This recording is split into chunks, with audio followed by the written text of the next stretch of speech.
Welcome viewers, এই ভিডিওটোত ম্যাথছৰ আৰু এটা মডেল কুৱেশ্যন লৈ আহিছোঁ। ইয়াৰ আগতো ম্যাথছৰ 5টা মডেল কুৱেশ্যন দিয়া হৈছে। চেনেলত ভিজিট কৰি ভিডিওখিনি চাব পাৰিব আৰু আমাৰ চেনেলটো যদি এতিয়ালৈকে সাবস্ক্ৰাইব কৰা নাই তেনেহ'লে চেনেলটো সাবস্ক্ৰাইব কৰি দিব আৰু ভিডিওটো লাইক আৰু শ্বেয়াৰ কৰি দিব। তেনেহ'লে পলম নকৰি ভিডিওটো আৰম্ভ কৰোঁ। প্ৰথম প্ৰশ্নটো হৈছে, এজন ব্যক্তি মাহিলী উপাৰ্জনৰ 35% খৰচ কৰি প্ৰতি মাহে 14,300 টকা সঞ্চয় কৰে। তেওঁৰ মাহিলী আয় কিমান? এইটো হৈছে পাৰ্চেণ্টেজৰ অংক। পাৰ্চেণ্টেজৰ পৰা এক্সামত এটা হ'লেও কুৱেশ্যন থাকিবই। ব্যক্তিজনে মাহিলী উপাৰ্জনৰ 35% খৰচ কৰে। 35% খৰচ কৰি প্ৰতি মাহে 14,300 টকা সঞ্চয় কৰে। অৰ্থাৎ 35% খৰচ কৰিলে সঞ্চয় কৰিব 65%। এই 65%ৰ মানেই হৈছে 14,300 টকা।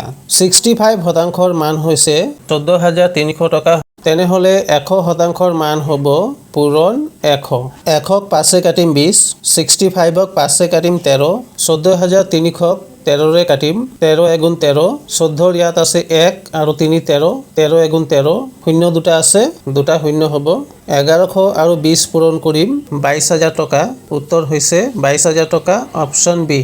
পিছৰ প্ৰশ্নটো হৈছে, x + 1/xৰ মান দিয়া আছে √7। x to the power 4 plus 1/x to the power 4ৰ মান নিৰ্ণয় কৰিব লাগে। x to the power 4 plus 1/x to the power 4ৰ মান উলিয়াওঁতে প্ৰথমে x² plus 1/x² মান উলিয়াব লাগিব। x plus 1/xৰ যিটো মান দিয়া আছে তাৰ স্কয়াৰ -2। যেহেতু ইয়াত প্লাছৰ মান দিয়া আছে আৰু প্লাছৰ মান নিৰ্ণয় কৰিব লাগে, তাৰ কাৰণে -2। √7² হৈছে 7, -2, 7ৰ পৰা 2 মাইনাছ কৰিম 5। এতিয়া x to the power 4 plus 1/x to the power 4ৰ মান উলিয়াব লাগিব।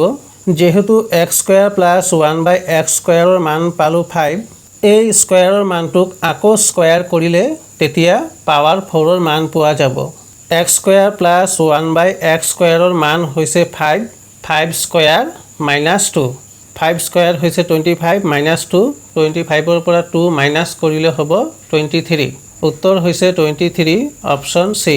3 নম্বৰ কুৱেশ্যনটো হৈছে, একই দিশত যাত্ৰা কৰা 150 মিটাৰ আৰু 180 মিটাৰ দৈৰ্ঘ্যৰ দুখন ট্ৰেইনৰ গতিবেগ যথাক্ৰমে 96 কিলোমিটাৰ/ঘণ্টা আৰু 63 কিলোমিটাৰ/ঘণ্টা। প্ৰথম ট্ৰেইনখনে দ্বিতীয় ট্ৰেইনখনক কিমান সময়ত অতিক্ৰম কৰিব?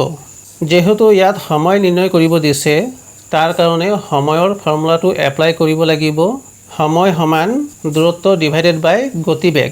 দূৰত্ব হ'ব প্ৰথম ট্ৰেইনৰ দৈৰ্ঘ্য 150 মিটাৰ আৰু দ্বিতীয় ট্ৰেইনৰ দৈৰ্ঘ্য 180 মিটাৰ। 150 আৰু 180 330 মিটাৰ।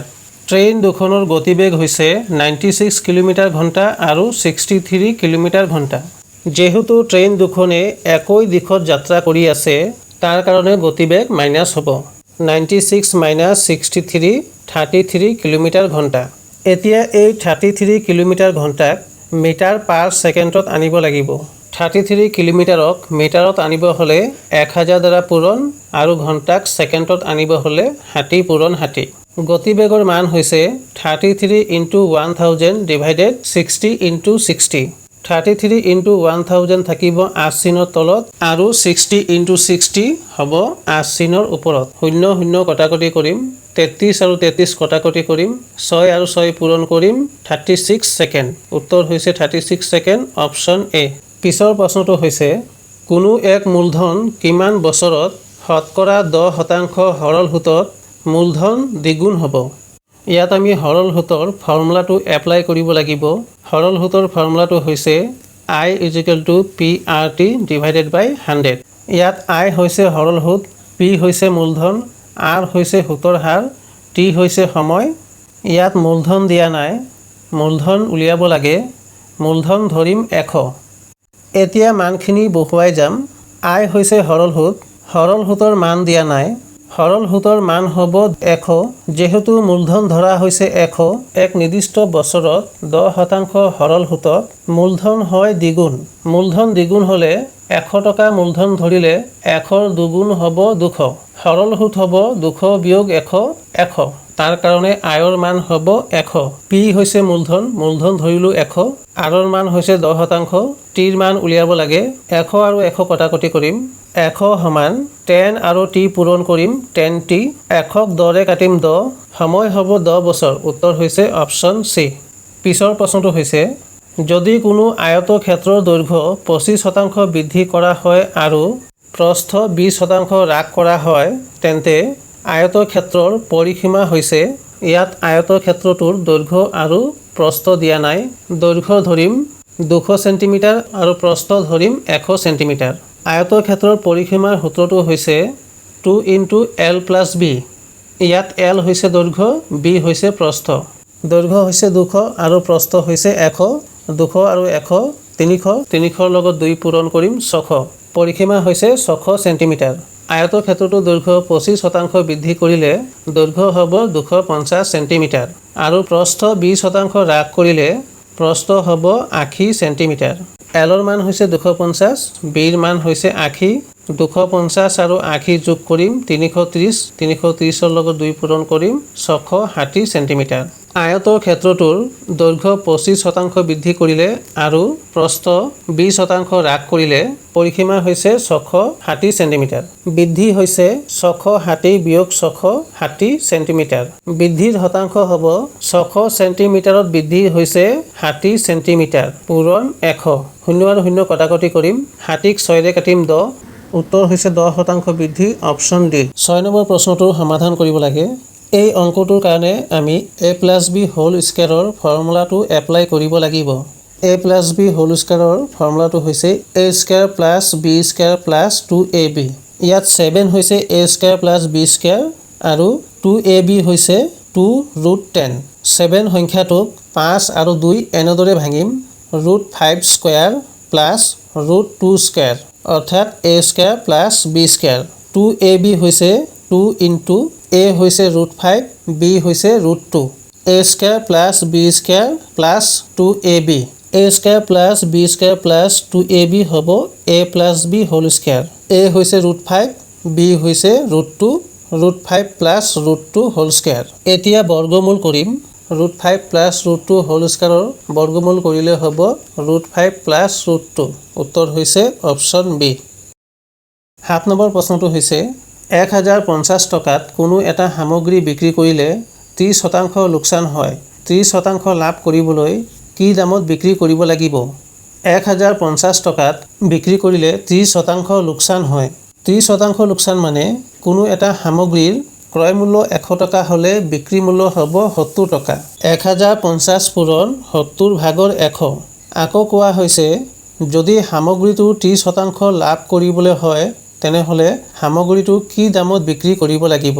30% লাভ মানে কোনো এটা সামগ্ৰীৰ ক্ৰয় মূল্য 100 টকা হ'লে বিক্ৰী মূল্য হ'ব 130 টকা। 100 আৰু 100 কটাকটি কৰিম। 0 আৰু 0 কটাকটি কৰিম। 1050ক 7ৰে কাটিম।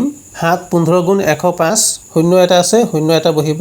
150 আৰু 13 পূৰণ কৰিম 1950 টকা। উত্তৰ হৈছে 1950 টকা, অপশ্যন ডি। পিছৰ প্ৰশ্নটো হৈছে দুটা সংখ্যা 7:5 অনুপাতত আছে। যদি প্ৰথমটোৰ 60% 21 হয় তেন্তে দ্বিতীয় সংখ্যাৰ 40% হ'ল। প্ৰথম সংখ্যাৰ 60%ৰ মান হৈছে 21, তেন্তে 100%ৰ মান হ'ব পূৰণ 100। 0 আৰু 0 কটাকটি কৰিম। 10ক 2ৰে কাটিম 5, 6ক 2ৰে কাটিম 3, 21ক 3ৰে কাটিম 7, 7 আৰু 5 পূৰণ কৰিম 35।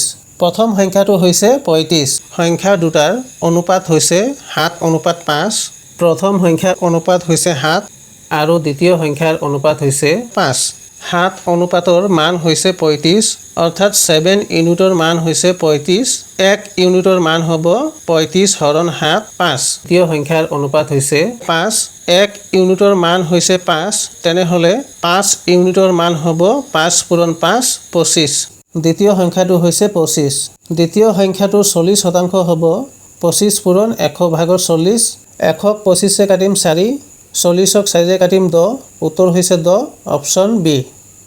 পিছৰ প্ৰশ্ন হৈছে সৰল অংক কৰিব লাগে। প্ৰথমে ফাৰ্ষ্ট ব্ৰেকেটৰ কাম কৰিব লাগিব। ফাৰ্ষ্ট ব্ৰেকেটৰ ভিতৰত বিয়োগ আৰু পূৰণ চিন আছে। প্ৰথমে পূৰণ চিনৰ কাম কৰিব লাগিব।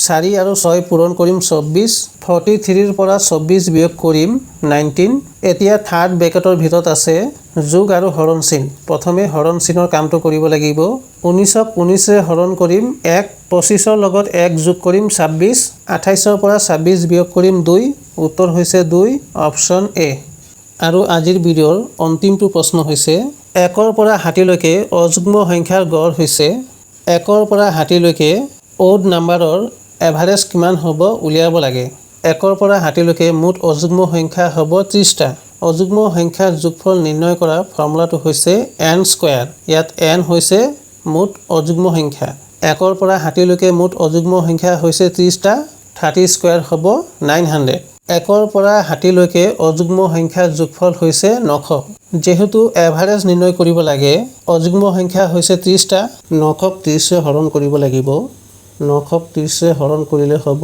30 উত্তৰ হৈছে 30 অপচন সি